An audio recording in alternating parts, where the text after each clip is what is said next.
भगवान ने अर्जुन से कहा कि तुम सकाम, तुमने हमारी भक्ति की अर्जुन का रथ हाँकने, रथ कौन हाँकता है? सेवक। अर्जुन तो रात को सोता भी है, भगवान रात को सोते भी नहीं। जब रथी तैयार होकर आए तो रथवान रथ के सामने झुक जाता और रथवान की पीठ पर हाथ, पीठ पर पांव रखकर रथी रथ में चढ़ जाता। अब भगवान को पहले तैयार रहना पड़ता है। अर्जुन आता है, भगवान झुक जाते हैं, पीठ पे पांव रखकर रथ पर बैठ जाते हैं। तो आदेश कर रहा है, गीता में पढ़ते हो पहले अध्याय में अर्जुन ने आदेश किया, केशव मेरे रथ को दोनों सेनाओं के मध्य में ले चलिए। मैं देखना चाहता हूँ कौन मेरा मित्र है, कौन मेरा शत्रु है, कौन मुझसे युद्ध कर। भगवान ने आदेश करता है उधर चलो।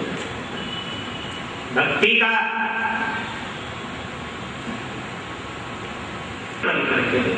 भगवान ने कहा तू भक्त है मेरा, लेकिन सकाम, लेकिन मौरध्वज आधीनस्थ है, निष्काम भक्त। श्रेष्ठ है तुमसे मौरध्वज की भक्ति। अर्जुन ने कहा ऐसे तो परीक्षा करके दिखाओ। भगवान ने कहा परीक्षा, हाँ, और कठोर परीक्षा होनी चाहिए। सेना भेंट उपहार हस्तिनापुर इंद्रप्रस्थ प्रेषित किया और अर्जुन श्री कृष्ण दोनों ब्राह्मण बन गए। यमराज को निमंत्रित किया भगवान ने, तो यमराज ने आकर भगवान श्री कृष्ण को प्रणाम किया। भगवान श्री कृष्ण से पूछा, महाराज क्या आदेश है? बोले तुम माया से सिंह बन जाओ। सिंह बन, अब उस सिंह पर बैठकर दोनों ब्राह्मण श्रावस्ती महाराज, श्रावस्ती नरेश महाराज मौरध्वज के द्वार पर मौरध्वज राजमहल के द्वार पर आए। देखा तो ब्राह्मण खड़े हैं, प्रणाम किया और प्रणाम करके कहा कि बताइए महाराज कैसे आगमन हुआ?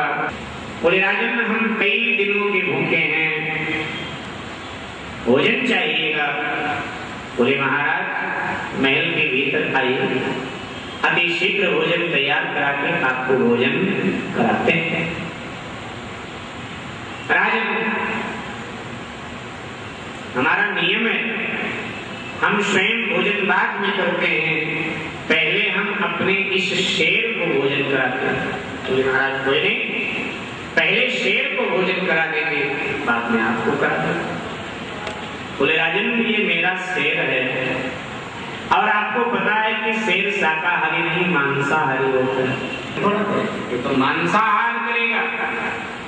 महाराज मौरध्वज ने कहा ब्राह्मण देवता हमारे राज्य में जीव हिंसा नहीं होती, जीव हत्या नहीं, फिर भी कोई मृत पशु मृत प्राणी वन में मिल जाएगा, उसे ले आएंगे और इसका आहार इसे दे दिया जाए।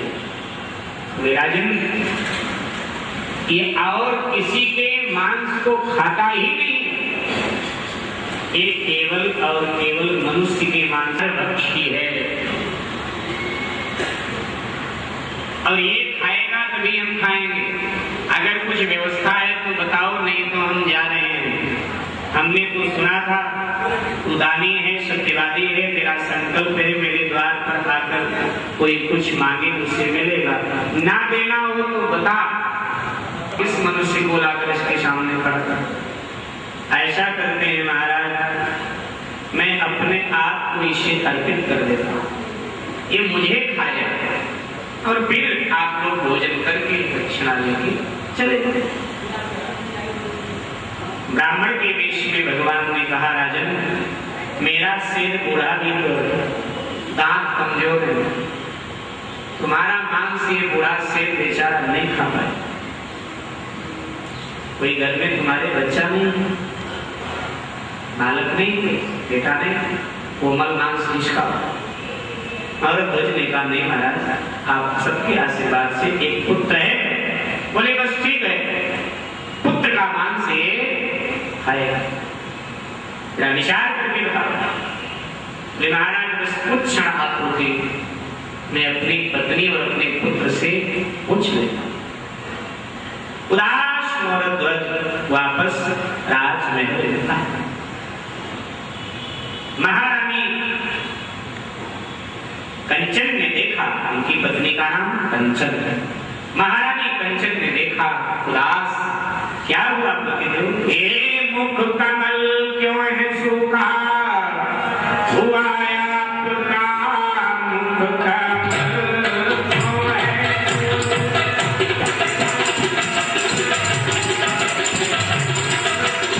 है सूखा, हुआ आपका और सदमा जिगर में समाया हुआ भक्ति है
सारी रात अपनी धर्म पत्नी से कहा।